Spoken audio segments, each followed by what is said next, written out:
Make sure you check out our online store where we work with our graphic designer to create stunning garment and product designs that feature a wide variety of aircraft types such as British fighters, World War II aircraft, American bombers, Russian fighters and much more.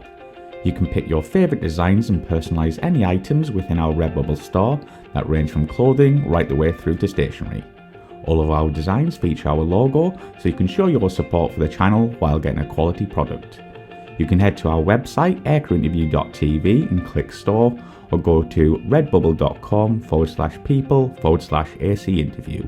Thank you and enjoy.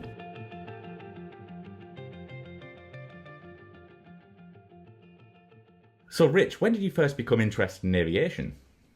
Oh, it goes back such a long way. Oh my goodness! Like when I was 2 years old actually. So my dad used to read sort of like bedroom stories and stuff. It was the Jane's Observer Book of Aircraft, and he would just sit there looking at the three views and trying to memorize the names of the aircraft and what they did and all that kind of thing. So it was so young, like bedtime stories as a kid. And then I took up a camera at age 7. So yeah, that's a long time ago now. Yeah, I think we're all those av geeks, we're all the same. Like, oh, you like planes, and everyone's talking about football or whatever. And I'm planes. I think it's a weird thing, isn't it, with that bug of aeroplanes? If you haven't got it, it's really hard to describe it. But if you've got it, you've really got it, haven't you? It's really interesting. Like watching within my family, obviously got two kids now growing up and everything else, and they haven't really got it. And yet I was with a couple of teenagers at the weekend at Heathrow, and they totally got it. They were so into it all over their social media and their Insta and everything. Their whole life was around seeing what was coming into Heathrow next, and it's a weird phenomenon, isn't it, aviation? Absolutely. And you kind of answered the question here, but this is going to be the first question for photography. But when did you become interested in aviation photography? So again, really early. So through my dad. So he gave me a camera to use at the 1982 Farnborough Air Show. We lived in Farnborough, so we lived and grew up there. And it was so much easier back then. You could get much closer to the aeroplanes, and there was just more air shows. There's like an air show every weekend, wasn't there? Back then. So it was really easy to get into it. Lots of different types of aeroplanes, lots of different colour, lots of loud noises and variety. So yeah, going to an air show, kind of all the US Air Force open houses and the RAF at home shows, like literally every weekend was just, you couldn't help but catch that bug. So from 7 onwards, he gave me a camera. I think I got my own camera about maybe 10 or 11, something like that. And then I had my first picture published at age 11. We were on holiday in Scotland, just a B&B holiday. I still remember it. And again, the world was a different place. So my dad rang up Lucas and said, look, want to come on for a day, any chance? And they were like, yeah, of course. So he was involved in sort of photography and journalism from all the way through as well. So, and he said, can I bring my lad with me? And again, no problem. So I stood there as these 111 Squadron Phantoms were coming out the Haz at Lucas, and one of them had special markings on them. So it was the first time that it got seen, and sent that photograph off to Aviation News, and they used it. And you imagine, as an 11-year-old lad going into Smith's and seeing where you're doing your paper round and going into the same newsagent and seeing Aviation News on the shelves with your photo in there. It's just magic. And yeah, that never really left me, that feeling. And did you get paid for that as well? I did. Yeah, I did. I think it was I'm trying to remember, about 14 pounds, I think, something like that. And the rates haven't really changed much in aviation either. Beats the paper around anyway. Yeah, exactly. Yeah. So yeah, did you go through any courses, or were you all self-taught? That's really interesting, isn't it? I did nothing, actually. I left school. I didn't go to college. I didn't go to university. I've got no qualifications whatsoever to my name. It's just a really weird thing. It's all down to experience and getting my hands dirty and learning on the job. Obviously, I've learned from a lot of people along the way, hands on, and forever grateful to them. Obviously, again, mention my dad there because obviously that was influential in it all. But I was going to go in the RAF as a photographer. So I didn't go to college or uni, and I sort of was waiting for that stream to take place. And the time that my age was right, I said just after leaving school, all the cutbacks came in from the first kind of white paper of the RAF. So they lost a lot of roles. They cut back all the staff, so there wasn't any actual opportunities openings for RAF photographers that time. So I went away and worked in a camera shop and waited and waited and waited, and it still didn't happen. I think they offered me air traffic control as a kind of sideways trade, which I didn't really fancy at the time. So, and by then I found a girlfriend. I was really enjoying my job and my hobbies and everything. So it just didn't really fit. So, yeah, it just didn't happen. And I started then working for some magazines on freelance basis. Found that I could write. I just did GCSE at school. There's nothing special there, but found I could write. Really enjoyed it, and submitted a lot of work on a freelance basis. And then that led to me to get a few more part-time and eventually full-time roles in aviation publishing. And then from one of those roles, I became editor of the world's largest aviation magazine, Combat Aircraft. Yeah. And deputy editor of Aircraft Illustrated at Ian Allen for like 10 years. So, yeah, crazy journey without any real qualifications. How about that? Absolutely amazing. Yeah, and maybe we can get into a bit of the nitty gritty here. So, yeah, like starting off, like, how did you get into it professionally? Was it through connections, or was it cold calling, just saying like, this is what I can do, or how did it work? Yeah, a bit of both, probably. I think you have to be what I call professionally pushy. So if you're too pushy, that's a nightmare. That's a real problem. Yeah. So building up a relationship is key to all of that, isn't it? And so everything that I've managed to achieve along that route has been through working on relationships and building up a network of contacts and stuff. So the break into it professionally, I mean, really was by going out and doing it and submitting it on spec, but not cold, so that it was a kind of a warm reception when I used to submit stuff. So I used to go around with Jamie Hunter, obviously the legend that he is. So yep. He worked at Heathrow at the time as a baggage dispatcher, and I worked in a camera shop. And we synced our days off on a Thursday, I think it was, and just travelled the UK and, shot outside the fence at any place, at any exercise we could, and anything unusual. Then you sort of start submitting your odd photograph here and there. And then we started travelling a bit further afield, so we went over to the States. This is kind of like early 90s now. And that would be our holiday kind of thing. So we'd save up our holiday and go to America. And I remember one of the trips tied up with BRAC, base realignment and closure, when the big sweeping changes came into the US military, in particular the Navy and the Marine Corps. And we were sort of out there at that time. And that was a bit of a problem because some of our access was affected by it, but there was a real story there. And so we wrote it and submitted it, and it got published because it was brand new and no one was out there at the time doing that. And that was great. And then, you start again to build on that relationship again and say, right, I've got this idea for a story, and remember I did this for you, or you can show another editor that you've just been published with this worked, and this is what I'd like to do for you. So just kind of keep that approach going.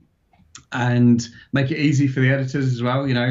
I think that's always key. If you can supply as much information as possible without being too much. I'm often guilty of oversupplying, I suppose.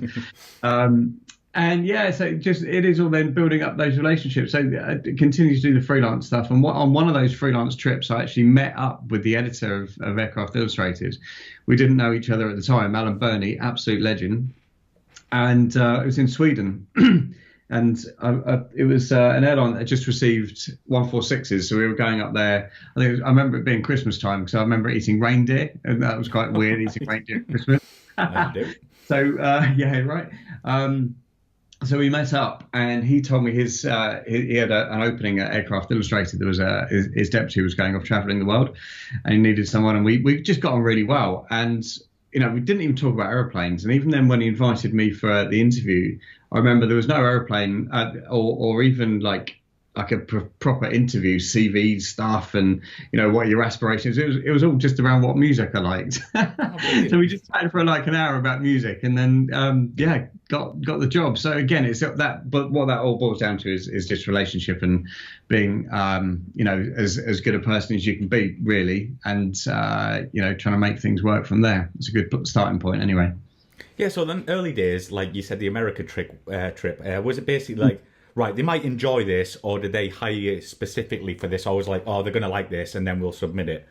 So it starts with very much coming from the photographers themselves, because if you're unknown, then you won't really get a phone call. It doesn't really happen even now, that I'll get an editor ring me up and say that I need this covered. Can you go and do it? Of course, that does happen, but that's very rare. They're busy enough at the magazine, so they have a team of people.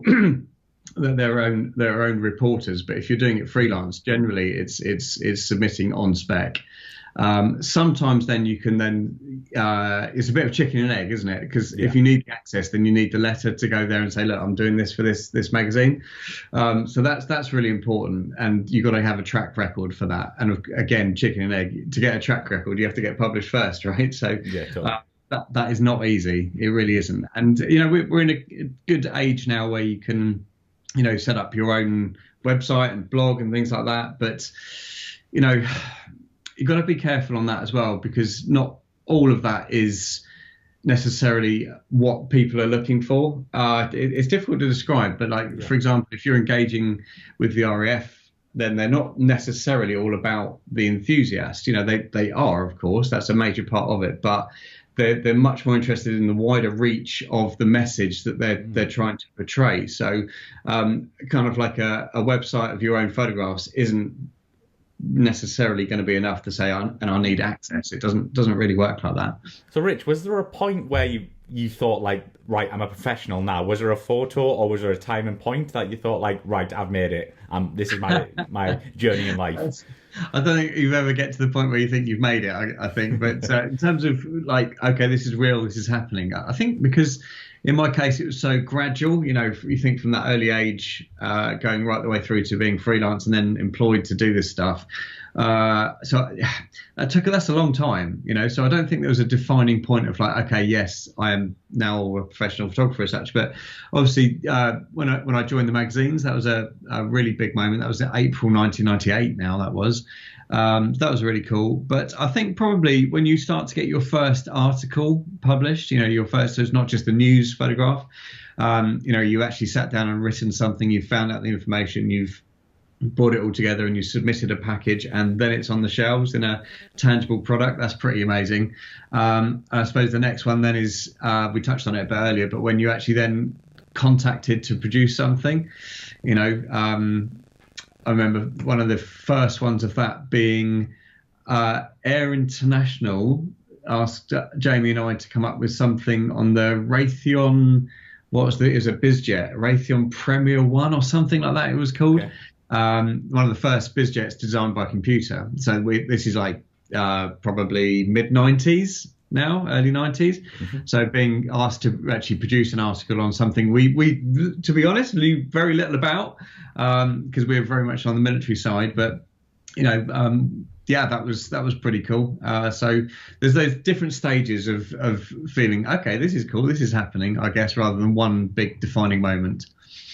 Yeah, and obviously back in the day, there was no digital back in the 90s. So how did that work with, like wet film, or I don't even know what it's called, but how did that work?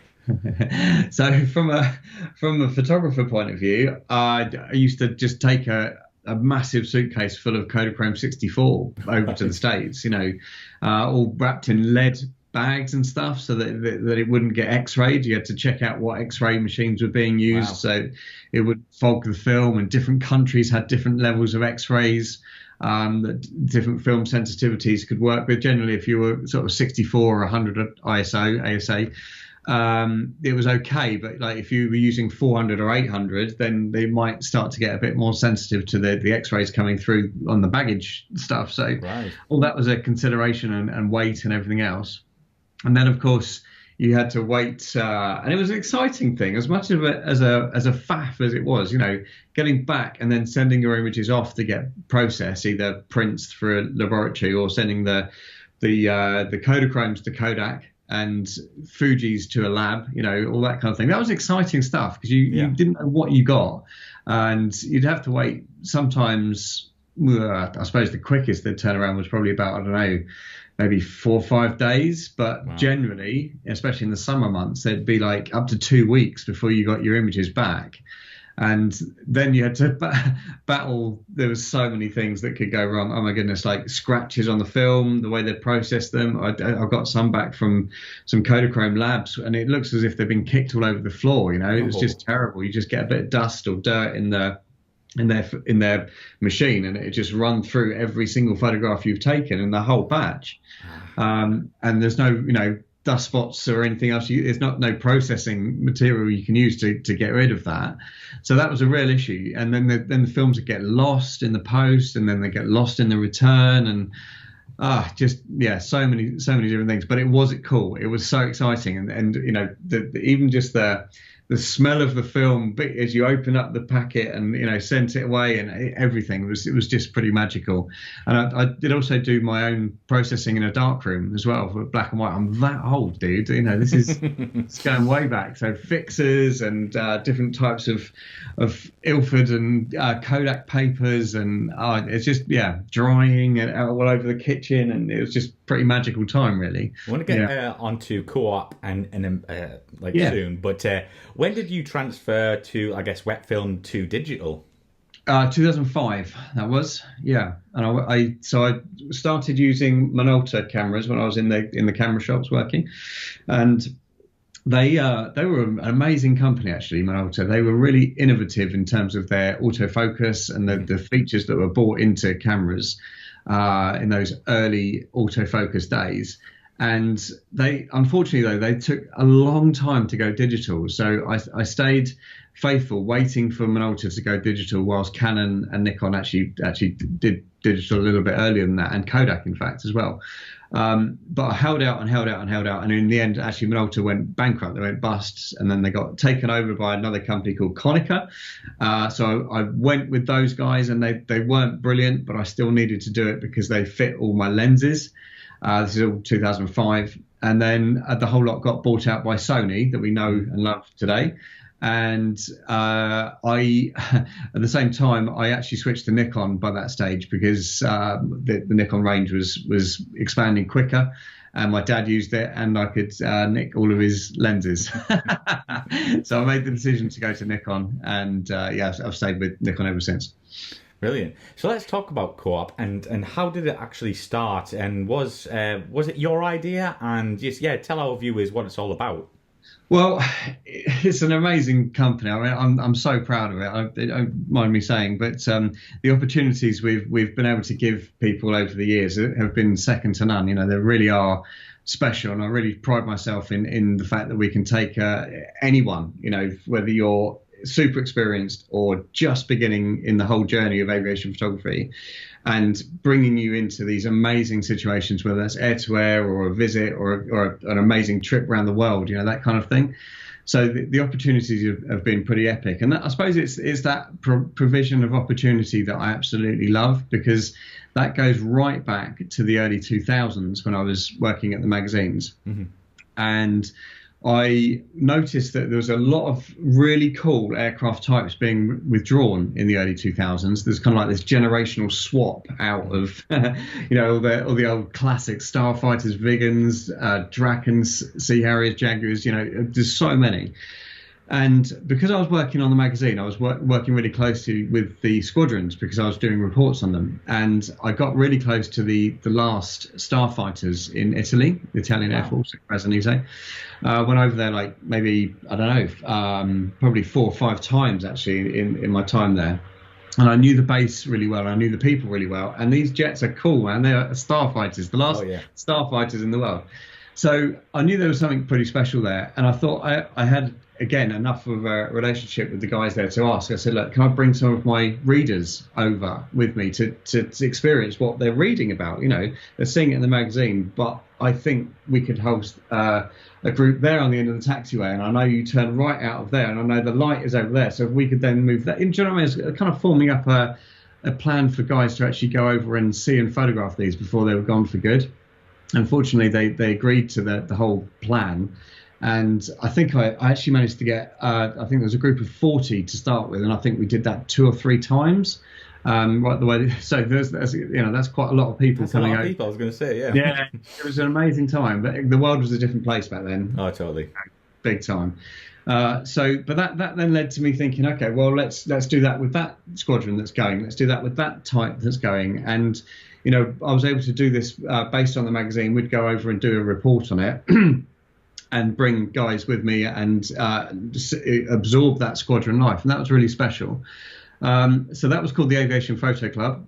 And that ran from probably 2000 to about 2006, 2007, something like that. And I left the magazines around that time. I went and did something completely different. I worked with a youth charity in my hometown for about 4 years or so. So I came out of aviation entirely. But that period of opportunity provision was never really forgotten. And I loved doing it, and people were still talking about it years afterwards. So then obviously everyone's starting to go digital and everything else. And I'm still keeping my hand in. I'm still, you know, doing professional aviation stuff as a freelancer. And I sort of thought, well, you know, I've still got, I think, something to bring to the photographic community. This is 2014. And I still love it. I still do it. I've got a lot to bring in terms of experience and, you know, knowledge and education, teaching, all that good stuff. And I also think there's a need for travel for just purely photographers. Because there's a lot of great travel providers out there. There really is. But, you know, I thought, well, there's something needed there for just the photographers that don't mind, you know, going out in a small group and spending all day and all night at one airfield because the light changes and the weather changes and the runway changes. So you get as maximum coverage and opportunity, a total immersion in aviation photography. So that's why I set Co-op up. And that was 2015. And that was with my right-hand man, Steve Comber.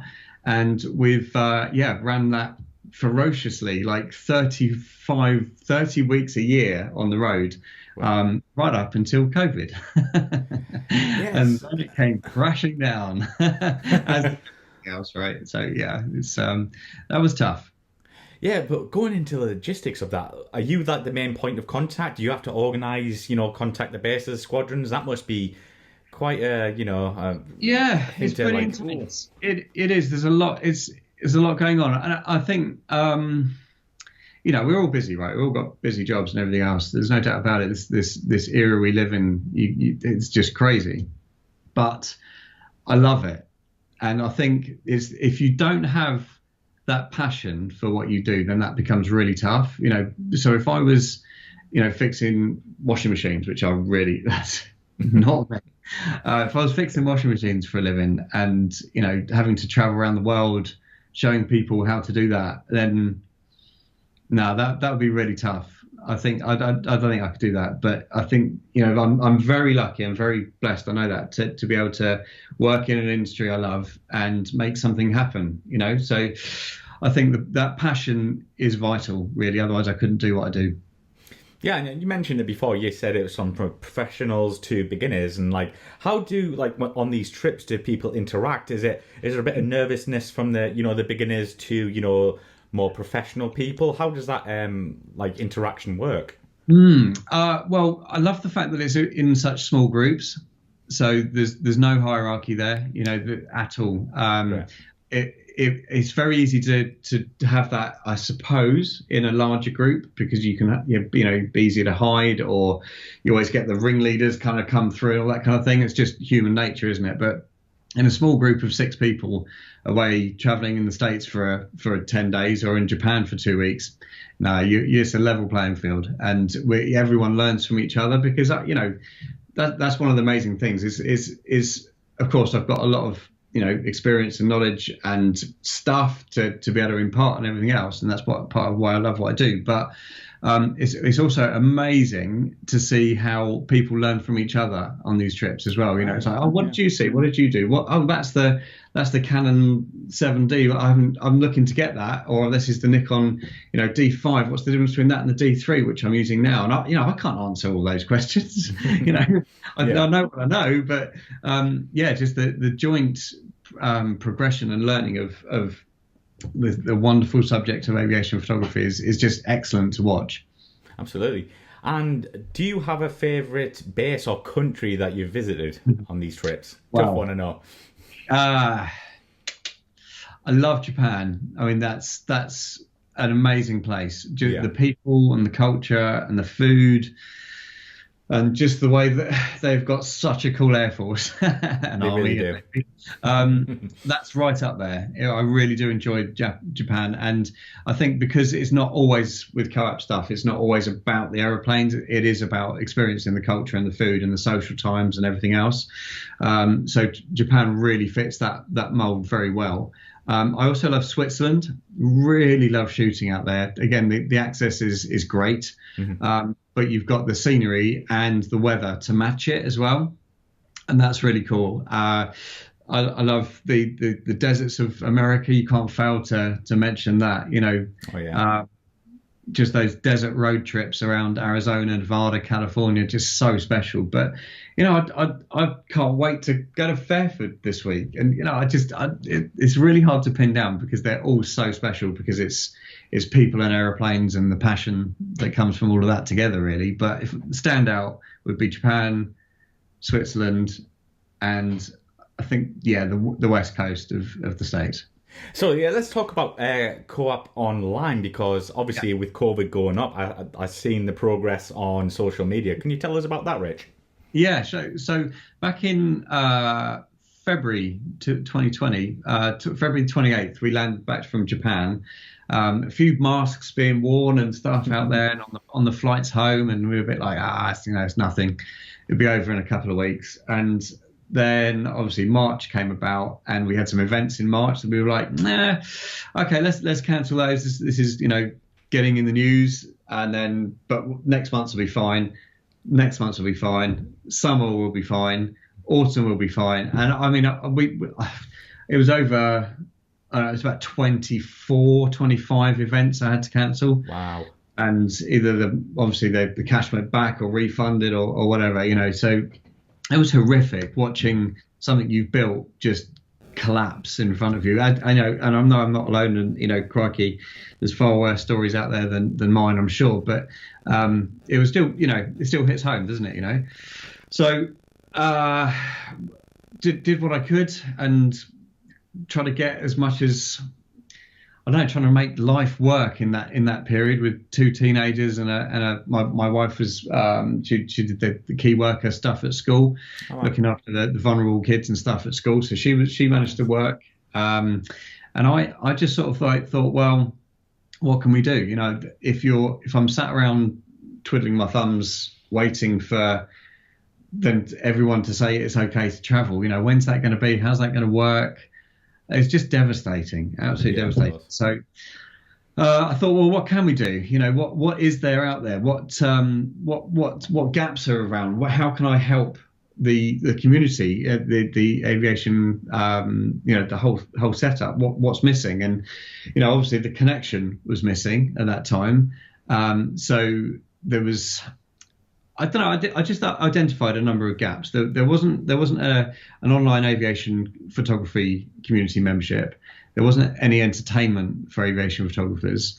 There was a lack of photo competitions. There wasn't any specific photography, lifestyle, clothing brands, that sort of thing, and a few other bits and pieces as well. Like I noticed how the news was just spread over so many different platforms. You had to be on every single social media platform. Yeah.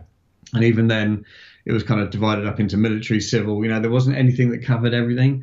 And going back to Aircraft Illustrated, from the magazine days, I used to love that. That magazine was fantastic because it did the best of everything, So I just sort of thought, well, there's a few gaps there. So I thought, well, let's bring all of that together and to produce a news site that has got everything on it, everything you want to read, everything you want to see, everything you want to watch, listen to, all the headline news, civil military preservation, all in one space. So you don't have to worry about, being on social media. Some people are really, not enjoying social media as well, of course. Of course, yeah. So then I wanted to bring, sideways from that, I wanted to bring people together off of all the different Facebook groups and everything else, and just be together as a group of purposeful community of aviation photographers. So that was the membership side. Set up an online shop with some really cool aviation merch that you would wear normally, just out and about, or at social functions or whatever. So that's under Hangar 75, which has been really good. And then the main thing as well was the entertainment, sitting down. There's so much you can watch and so much stuff in our phones nowadays, but nothing specifically around aviation photography and the pursuit and the fun and the road trip element of it. So I set up some TV channels to cover all of that. So that's been good fun and a real challenge as well.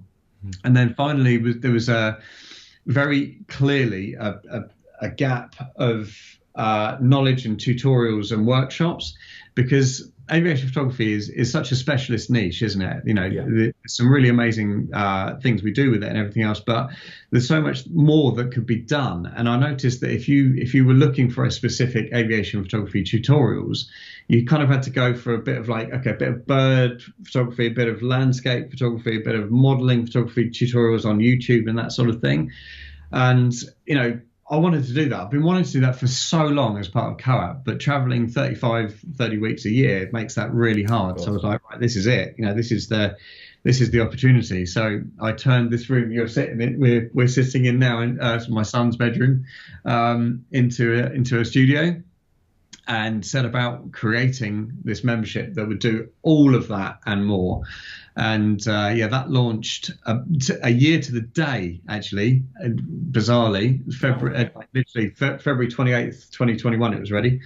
So that launched and has been fantastic. The amount of stuff that people have got from the membership in terms of, just relationship and community, and just driving their photography forward has been so amazing to watch. I'd never thought that'd be possible. And we've then hooked up with I've got another guy come on board, Tom Dolt, and he's come along, and we've created something called Aviation Creatives, and this is going to take the education and workshop stuff to the next level. I mean, we're talking week-long live tutorials. We're talking huge, like the first one that's going to go live in about a month's time is, no word of a lie, the world's most comprehensive guide to Adobe Lightroom for aviation photography. I mean, it's going to be like 50 odd lessons, of all bite size, just little, like, this is this, look at this is how this works, step by step, the whole way through it. So and then the one after that is going to be how to write. We talked on that a lot today as well. So that, engaging social media captions, approaching a magazine, how to write an article, how to interview someone. You're pretty good at that. So all of those things coming in terms of how to, really push forward and make 2022, especially the year to make your photography just take to new heights. There's no doubt about it. It's going to be amazing. That sounds amazing. There's obviously so much there, but you were talking about social media there, because as we know, social media can be a bit of a so it seems like you can get a group of guys and gals, and they can share information without being nasty. It sounds like a great place to be, mate. Honestly, that's been amazing. I think. It's not me saying this. It's the guys that are part of it that have said, like, this is worth the membership alone, just to be part of that community. Because there has been so much help across the board from each other, getting stuck in, and just just that, like I said, just that community, and it's being in touch with each other and meeting up with each other and learning from each other. It's just crazy. It's just been absolutely lovely to watch. It really has. That's amazing. And how do you feel about social media in terms of photography criticism? Do you think it's nice to like be nicey nice, or just go say this is rubbish, this is what you should do, or do you think you should work your way in there and just kind of push them nicely? Yeah, I think there's a time and a place, isn't there? So if you waded into one of the Facebook groups that have got like 20,000 members, and there's some, say average, below average photography, and you've got a point to prove, then there's just ways and means of doing that, isn't there? And it's kind of what's the motivation behind that? Yes, yes. Are you doing it because you want to make yourself look bigger, and in which case you're going to get seen through straight away? And I don't know. It's just it can be so toxic, can't it? So I think, again, it's down to relationship. I think if you're part of that community and regularly posting, and then and offering a bit of insight into how you got those images, and then you've kind of, I use the phrase lightly, but earning the right to be able to say, okay, well, just try this. In my opinion, this could work, or this is how I would have approached that, because that's far more valuable than that. Hey, great shot, mate, and we all know it's not. Or just doing it because it's the moderator of the group or whatever. But that's a massive reason why I set up Kayak Online, because constructive criticism is hard to deliver. Yeah. And you need to be in the right frame of mind to be able to receive it as well, and it's also really hard to convey emotion, isn't it? As we know, over text or whatever. Totally. So if you're in an active community like we've created with Kayak Online, then you're kind of there for that purpose. So what is we running now, 9 months or whatever, and it's there to give that constructive criticism, and it's not even criticism. I don't even know whether that's the right word. It's probably just critique. I'm hosting the next thing I'm doing on live like this is a whole evening of just critiquing images from the last shoot we did, so that everyone's sending them in. I'm going to show them what I did and how I did it, and show the before and after stuff of how I processed them, and talk through their own images and answer any questions they've got, because we were all at the event together, so you can kind of see everyone else's work and how they approached it. I mean, that's just not happening anywhere else, right? I love that. It's cool. It's just really cool. It's great. Amazing. And just to get like on the side note here, is aviation, obviously it is subjective, so I might like a picture of someone, I'm like, that's amazing, but as a professional like yourself, would you point out and be like, that's not right, even if I liked it? Or is there like a technical thing like, oh, you could have done better there, even if the other person likes it? Or is there a right and wrong in aviation photography? No, there isn't. It's a bit of a cliche, isn't it? But it is an art form, so it is subjective. I think there's definitely lines, though. I think one of the hardest lines, as in the most solid line, is that it has to be in focus. I think that's the underlying one of everything, because if it's a blurry shot, then that looks a bit weird. That's going to be harder to make right.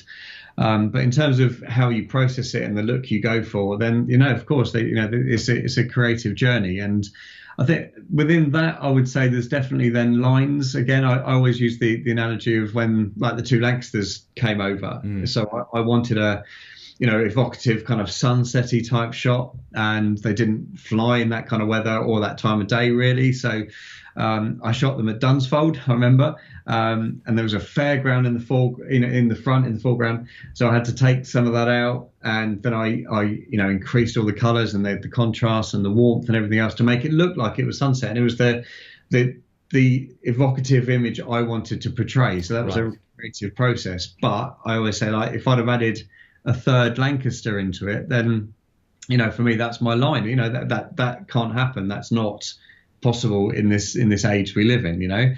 But someone else might think, oh, I'm going to add 5 Lancasters into it. Why not? It's a flight of Lancs coming home after a mission. Why not? So I think those lines are there, but they're different for everyone, I think. And that's part of the beauty of aviation photography, isn't it? We can interpret it any other way. But I also think that within creativity, there's so many different directions you can go.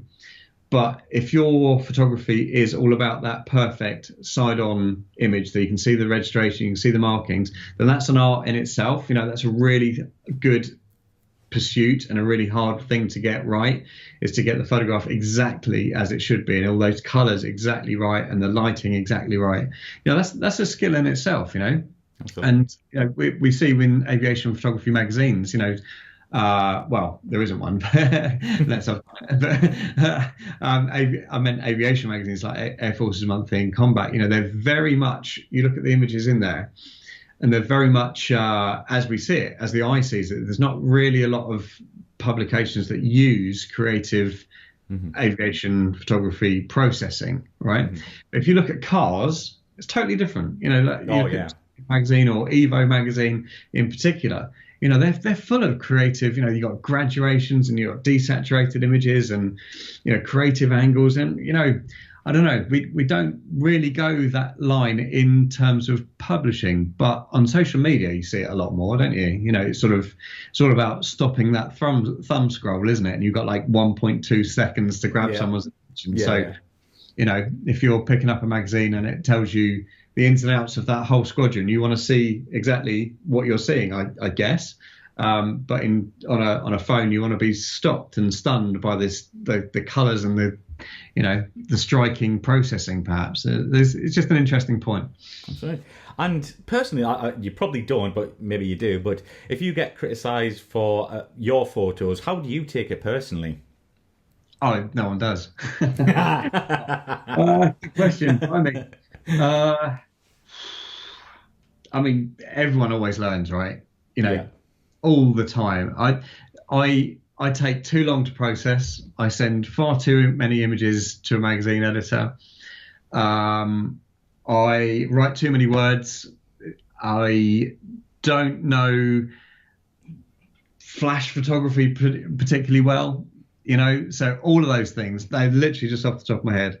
I can sit down with someone and they can tell me everything that they know, and I'll try my best to increase my knowledge and experience in those areas. So I think you're always learning, definitely. And I think anyone that thinks they're at the top of the game and have finished, then finish then, because absolutely, that's I don't think you ever get there. And with your photography as well, I think as soon as I see a picture, I'll be like, that's Rich Cooper's. I can just straight away tell it's a Rich Cooper image, and which is great. That's really cool. That's really kind. That means a lot, actually, because it's something that I try and teach as well. So it's really cool you notice that, because I think you need to have your own standout image, and if you're able to, there's a few photographers out there, isn't there, that you can flick through social media and you can kind of tell that's their shot without seeing their image. And that's great. That means you've got a niche within a niche now. Yeah. And you're able to put your own stamp of creativity onto something. I think that's fantastic. And before we get into the personal questions here, Rich, how do you feel about people, I guess, nicking photos and claiming them as their own? How do you feel like that online? I come across it a lot, like probably not daily, but sometimes it is daily, actually. Crikey. Oh, no. There's certain images of mine that just are out there that just go round and round and round and get picked up. And, so I think social media is what I would call an acceptable risk. You kind of, for me at least, okay, so I'm only talking about myself, I have to be on there because it shows my work, it shows how I do things, it sends out the message about what you can do with co-op and all that kind of good stuff as well. So I have to be on it. But the risk is then if I go out and shoot stuff, then I put it on social media because I need to show what I'm doing and how I do it. Yeah. And then it's just gone. And that's not right, but that does happen regularly. We could do a whole episode on image theft and copyright, couldn't we? It's a big subject, but it is. Sometimes I've got the fight in me, and sometimes I haven't. So if I see something that I've put out there and say someone's actually physically cropped a watermark, reposted it without a credit, or it's just annoying. It's just no need for it. It's so lazy. and annoy. I just, yeah, that can really grate on me. But other times it won't. I just haven't got the fight. My sisters are actually really good at picking it up. So if they see someone's tagged me in something and it's like, oh, is this your shot? And then they quite enjoy harassing the owner of the page who breached the copyright or whatever. That's quite good fun. But yeah, it's an acceptable risk. For me personally, and there's ways to mitigate that risk. You can put a watermark right across it.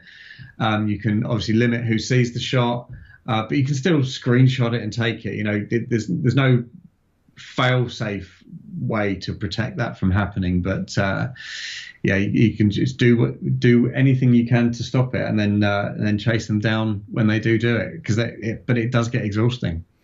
Yeah, I've seen it on Instagram. I mean, my Instagram, I post, my photos as well. But obviously, because of my channel, like if the guest sends me a photo, I'll always credit them saying, even if they don't know who the person is, I'll say send by whatever the guest name is. Yeah. But then you'll see channels where they have like 100,000 subscribers and they're basically just nicking off the net and claiming them as their own. I'm like, how are you getting away with it? And how do you have so many followers? It baffles me. And then they might be making money from that as well. And it just seems unfair. Yeah, it does. It's a good word. It is unfair. It's not right. Yeah, it's one of the battles of our time, isn't it? There's no doubt. Absolutely. But we're going to get on something a bit more lighter here, Rich. But yeah. So, do you have any hobbies apart from aviation? Love football. Love it. Right. Not very good at it anymore. Was I ever any good? Maybe not. But I love watching it. I love watching my son. He's really come along really well in his pursuit of it. I love watching it on telly and love playing it whenever I can. Could be a difficult one, but I think I know the answer to this. Favourite aircraft?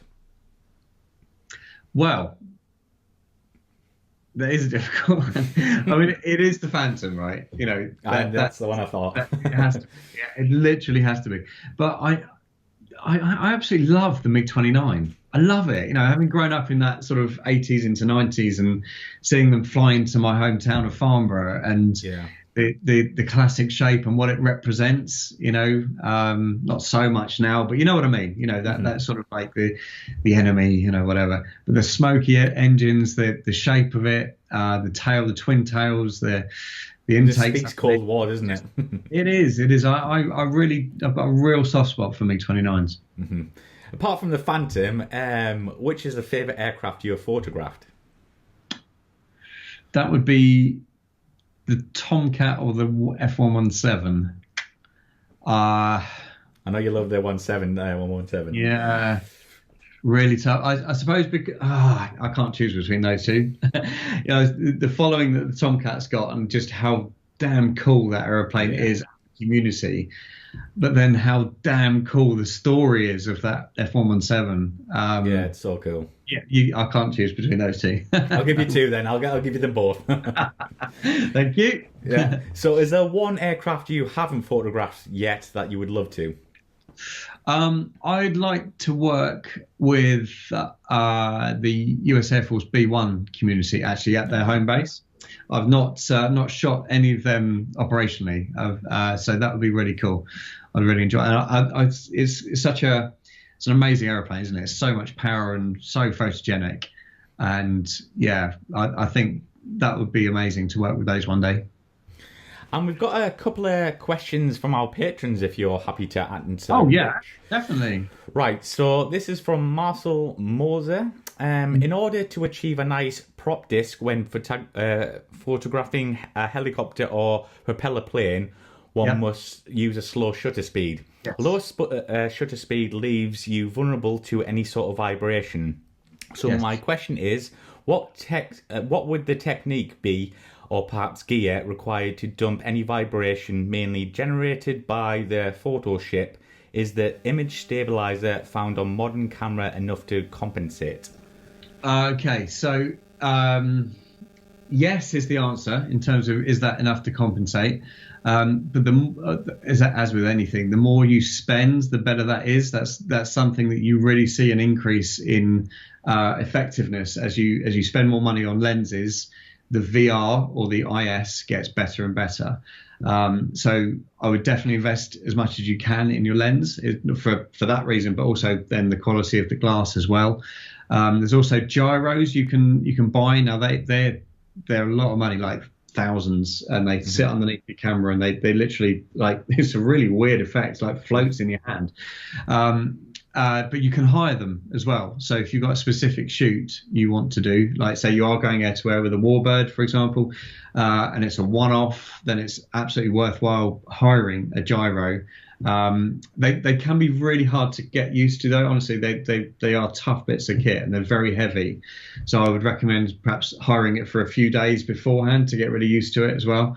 So they're two ways to mitigate. I would say then also using like a high-speed burst mode of not continuously, but shooting in short, sharp bursts would be a good idea. Generally, sort of like the shots in the middle of that burst would in theory be the ones that would be sharper, because you kind of like, you might have a bit of movement at the start, then you're more solid. Obviously, then there's technique. You notice that immediately my elbows are in. Did you see me do that? It was just muscle memory. So elbows in, like really solid shape of your body would be really useful. I would say don't lean. Don't make sure you're not touching any area of the aeroplane, because that's vibrating. So you might be tempted to lean against the aircraft you're flying in. That's a write-off, because you'll be vibrating even more. What else don't get too hung up about it. Crikey, full disc isn't everything, because if you try to get a full disc on the whole shoot and you come back and everything's blurred because you went too slow, then the whole thing's a write-off. So always start a bit a bit faster. That's really important. Start faster and then slow your shutter speed down. And this is from someone who wanted to stay anonymous. What gear would you suggest for a beginner? A phone.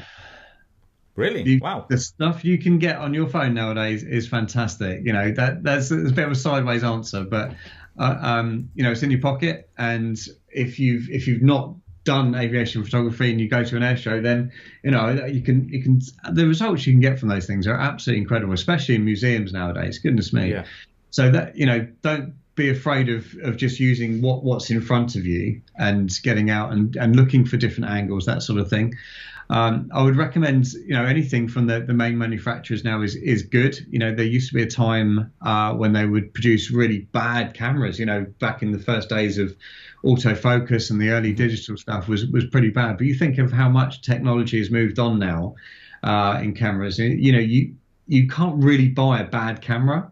So I would invest in the lens. That's really important. And obviously, the more you can invest in the body, then the better sensor you'd get, and the better ability in low light and how well the camera's made. They're the main advantages in spending money. More money, the better on those particular fields. It depends. You can get some great second-hand models as well. So anything from Canon, Nikon, Sony, Olympus have got some great stuff as well. Pentax is still in the mix, but any of those really. But Canon and Nikon, I would say, probably have got the best range of lenses for the beginner. Sony is excellent, but the lenses are quite expensive still. So anything from those two, suiting your budget is perfect. And just like, this is a side note for me, does the price put people off at all? Because you see cameras and the start from 500 and they go to thousands. Does that put people off at all?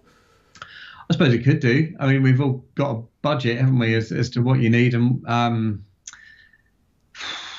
yes, it can of course put people off. I think if you've got, don't expect too much from those early beginner cameras, because especially at an air show, because I tell you that the airplanes and stuff, they fly so far away nowadays for all the right reasons, for regulations and crowd control and all that kind of stuff. So you need like 500-600 mil to be able to get anything nowadays from that. So expectations are really important there. You're not going to be able to get those in your face images of aircraft flying with a beginner camera with a lens up to 300 or even 400 mil, but you can think cleverly about it and think, okay, well, I'm not going to go and concentrate on the aircraft flying, but I'm going to get some great artistic statics. I'm going to photograph the people and the pilots that are involved. I'm going to photograph the crowd. I'm going to photograph them taxiing. Where are the airplanes taxiing? Where are they actually going to be closer to me, rather than being part of the group herd mentality and just going straight to the front and sticking your camera up at the sky. There's so much more to an event than that. Yeah. So work within the limitations of your camera. Yeah. And generally, if you put too much pressure on yourself as well, then you're only going to get disappointed anyway. So it's kind of a great school of thought of just go and enjoy it, and then your photography will improve as a result because you're enjoying it. So yeah, I would definitely say that's an important factor. The last one is from Chris. When I go to air shows, I see photographers always looking at their cameras. Do they ever feel they're missing out at an air show, always looking at their cameras? Oh man! So I've been up on some amazing air-to-airs, and you sort of look around at what people are doing, checking they're okay, and they're looking at the back of the camera, and there's like there's just this beautiful Spitfire there, and so. A part of some of the stuff I try and instill to people, and it is hard, is to absorb what you're doing and take it all in as well. Put the camera down and just look at it and breathe it all in. And it's also often the case where it's almost opposite as well. That say like I'm in a flight and there's aircraft moving into position, so I've called them over here and now I'm going to call them over here. And that was the shot, and that was the shot. But just there is an amazing image, So it's being aware what you're doing, but also you kind of you have to have your mind's eye on that side of things. So you don't want to take your eye away from the action, especially if it's a really short air-to-air engagement or something.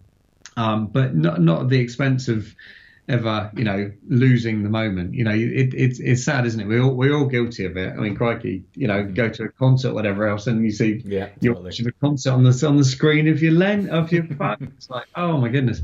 So it is a discipline, but we're quite blessed now in this age to be able to see what we're taking, aren't we? So it's kind of like, did I get that shot? Yes. Do I need to change it? Yes. So I'm now going to improve on that. So there is swings and roundabouts to being able to see the image, but don't let it take over the whole experience. Brilliant. Well, thanks for answering our viewers' questions there, Rich. But so you mentioned Co-op there. So where can we find you online? Tell us a website, if you've got any social media out there. Yeah, sure. So Instagram, I personally am Rich Cooper UK, and Instagram for Co-op is at Centre of Aviation Photography. It's quite a long one. Then on Facebook, Centre of Aviation Photography again, same. And then online website stuff. So there's coaponline.com. That's coaponline.com, and that's the membership. And then we're just about to launch the travel side of things again. So we're redesigning the website a little bit, and that'll be a couple of weeks. But that'll be coapaviation.com. And then we've got an amazing media engagement set up for magazines called coapmedia.com. And then finally, the shop is coap-hangar75.com. So there's so much to go and have a look at. And I really hope you enjoy it. Absolutely. Well, I'll link all the what Rich just said in the description below. But Rich, thanks very much for joining. It's been a pleasure. Yeah, you bet. I really enjoyed it. Thanks very much. Cheers.